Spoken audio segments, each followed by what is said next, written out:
still doing nursery work. I'm just got a microphone in my hand. I need someone to thank God right now that I need to be in His will. I don't need to do what I want to do. To do what I want to do will get me in some trouble.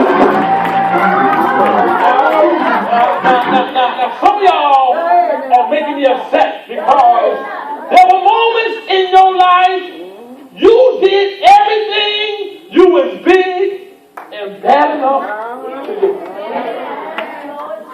Oh man, every Friday night, couldn't tell you nothing.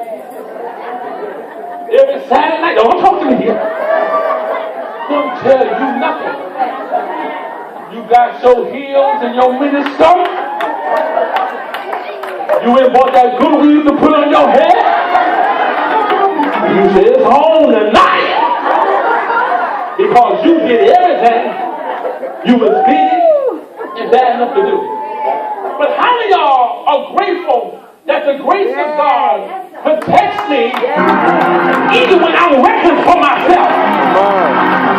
And see, some of y'all gonna get mad because see, some of y'all been through so much mess in your life. You done drink every type of liquor you wanted to drink. You done smoke every kind of blunt you wanted to smoke. You done dated every drug dealer in Raleigh. Don't focus me now. You done been to every club in Raleigh. You done did everything you was big and bad enough to do. And despite you wasting all those years with the devil, God still loves you enough and protected you enough to say, I'm gonna shield you even in no foolishness. I ain't told everybody, I'm told you, anybody who want to take God now, Lord, I'll thank you for protecting while I was out there doing what I wanted to do.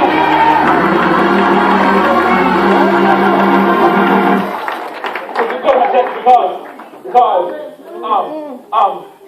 there is, look at me, there is a confidence you have when you're in the will of God. Look at me. I don't worry about the bills of this church anymore because it's not my church. No. I do my best to manage and to pastor like I should and make sure I do things like we should do them so that way I don't have to worry. But it's not my job to worry because this is not my church. This is his church. Upon this rock I'll build my church, and the gates of hell should not prevail against it. It's not mine, it's his. You know? And so when you have that kind of confidence, you're not worried about what's going to happen because you know God got you. Touch two people and say, God got you, God got you. And you ain't got to worry about it, you ain't got to complain about it, you ain't got to stress out about it. The thing that you came to church with at 10 o'clock service that's on your mind right now, I speak over your life right now, God got it. Whatever you've been worried about, whatever you've been stressed about, God got it. Whatever's been on your mind, on your spirit, God come and tell you, He got it. Come on. When I ask something and it's in His will, He hears me. Okay. So when I'm in His will, it gives me confidence. Look at the text. And if it's in His will, He listens to me. Okay. The reason why I want you to come with me tonight and learn how to pray, here we go, is because some of us are praying for things that's not in His will, and we're wondering why we're not getting the answers we want. The reason why you're not hearing back from God is because you're praying for things you can't handle. You're not ready for a husband you can't boil eggs.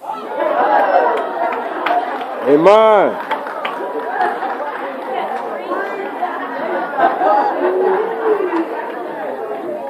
No, you don't want a virtuous wife. You got 5 baby mamas. Y'all got mad. Some of you got mad. And didn't pay child support for none of them. What am I asking God for that I'm not ready for? And here we go. You're frustrated at God, and God says, I'm waiting on you. You come to church with these prayer requests that are outside of the will of God and wonder why you're frustrated. You're frustrated because it's not His will. And if it's not His will, look at the Bible, He ignores what you're saying. So every time I pray for something that's outside of His will, He kicks it back to me. I want a new car. You don't maintain the car. Who can you got? Now give me that. How don't you pay the car note you have on time now, but want God to give you a brand new car? He says, no, pay that one off, maintain, be faithful over a few things. I'll make you ruler over many. And see, some of y'all are so jealous of people who are getting new cars, but you don't realize how faithful they was with the hoop that they had 5 years ago. And so, let me help you. As a pastor, let me help you. The reason why God is ignoring you is because he can't hear you. The reason why he can't hear you is because you're asking for things that's not in his will. Every time he says something that doesn't agree with his will, he kicks it back. So you're not ready for that. That's not what I want you to do. So I have to kick it back to you because that is not my will. Look, y'all, anything according to his will. Okay, which means is this. Let me help you. Y'all know, I put on Facebook, trying to order chairs, and these chairs are back order. Now they're coming. Here's what's crazy, is that the chairs are in line with his will for me. Right. $1 million house is not in his will for me right now. You're going to hear what I just said. So here's the thing is, if you are going in his will, look at me, and you ask for something that is outside of his will, you are frustrating your own process because that's not on the same street he's trying to take you. And many of you here right now, look at me, your life would move much smoother if you locked into his will. What is his will for your life? Do you even know? Do you even know what you're supposed to do? Or are you so busy doing what you want to do? Here we go. And unfortunately, look at me. We're so busy doing what we want to do, running to the altar, crying, snotting, asking God to help me. Go back to our seats and still do what we want to do. There's a disconnect between my will and his will, and I'm wondering why nothing is clicking in my life. It's because, look, I'm outside of his will. He's according to his will, he hears us. Watch. And if we know he hears us. So, the reason he hears me is because it's in his will. And since I know he heard me because I'm in his will, whatever I want, I can get it. I don't know if you want to hear today, but God sent me here to tell you, 10 o'clock, that if you really lock into his word, if you lock into his word, lock into his will, whatever you speak out your mouth will come to pass.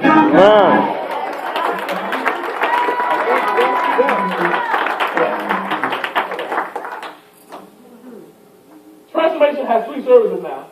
I said, Lord, it's in your will. I have no more room. Lord, I'm in your will. I believe that you'll make sure that people come to every single service. Guess what's happening? We have people coming at 8:45. That's blowing my mind. More people that come in some services at 8:45 than other services.